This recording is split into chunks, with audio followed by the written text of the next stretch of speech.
Picture this. A 39-year-old man, half a foot shorter than the players around him, slower on paper, further past his athletic prime than almost anyone else on the field, and he still dances through the best defenders England has to offer, like they're standing still. Messi, 2026 World Cup semi-final. LeBron at 41, Djokovic at 39. Elite athletes are getting older and better. The science behind why goes far deeper than talent.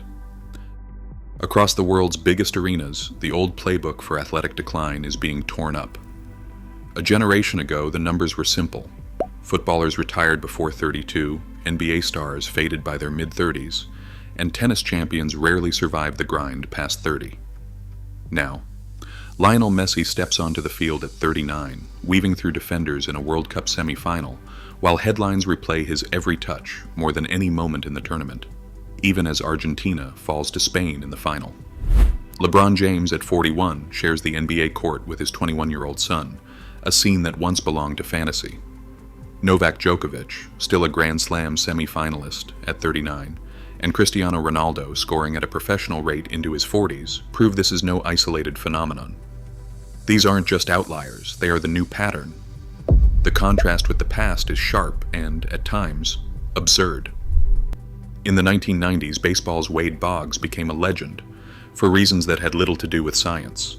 His pre-game routine, fried chicken, always cooked by his wife, and as the stories go, dozens of beers on team flights. This was considered elite preparation, superstition, comfort food, and rituals that prioritized routine over evidence.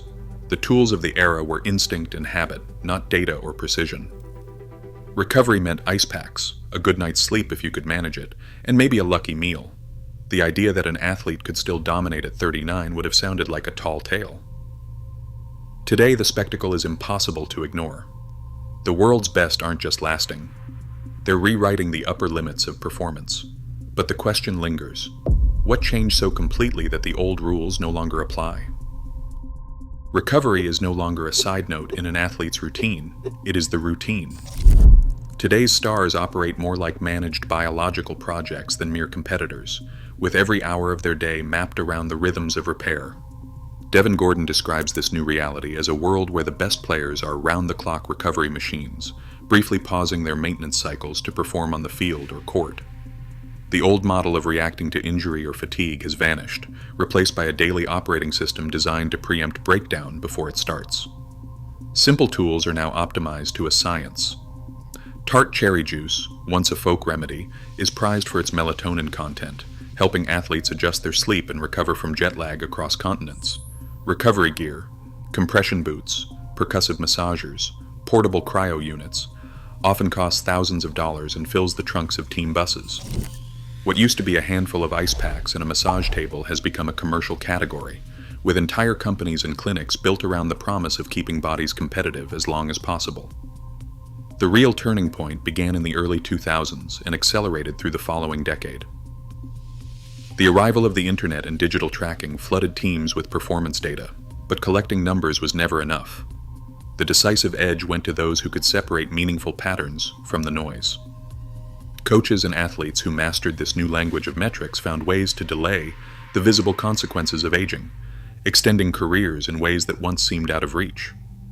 The scale of investment in information in modern sports is now unprecedented, transforming longevity from an individual quirk into an industry-wide expectation. Inside the NBA, longevity isn't just a hope, it's a design challenge. The league now scouts innovation with the same intensity it once reserved for raw talent.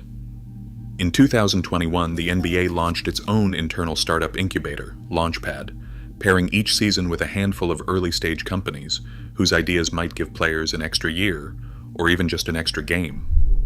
Among the most ambitious projects is the 2023 partnership with Springbok, a firm that proposed regular MRI scans throughout a season to catch soft tissue injuries before they become headlines. Instead of waiting for a muscle tear, teams now track joint health, muscle density, and micro-injuries over time, building a comprehensive health record for every athlete.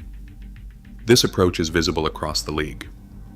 Over the past 3 years, every NBA player has undergone annual biomechanical assessments, with some, especially those returning from injury or carrying heavy minutes, tested up to 4 times per season. These aren't just checkups.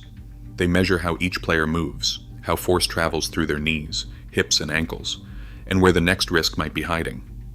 The goal is to turn movement into data, and data into actionable insight. At the Brooklyn Nets facility, that vision is on full display.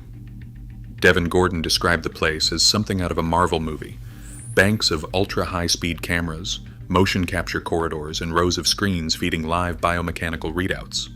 Every jump, sprint, and landing is captured in microscopic detail. The result is a continuously updated profile for each player, one that doesn't just record what happened, but predicts when to push harder and when to pull back. In this laboratory, the line between athlete and experiment is blurred, and the old guesswork of aging has been replaced by relentless measurement. Modern recovery for elite athletes is shaped by a vast ecosystem of devices and routines, each promising an edge. Atlas, for example, offers a behind-the-ear sensor no larger than a mint, tracking electrical brain activity and skin response.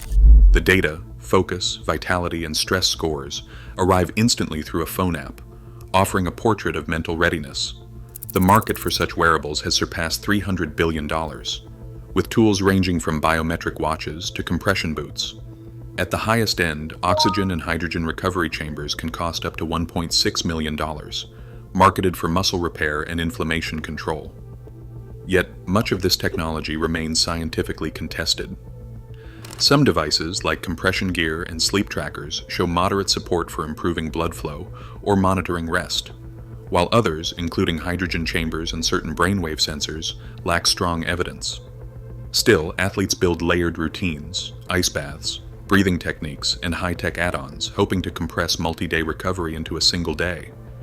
Structure itself can steady the mind, even if the science lags behind. For most, these resources are unattainable, but for those at the top, every possible advantage is pursued. For the world's most celebrated athletes, the body is managed like a billion-dollar asset.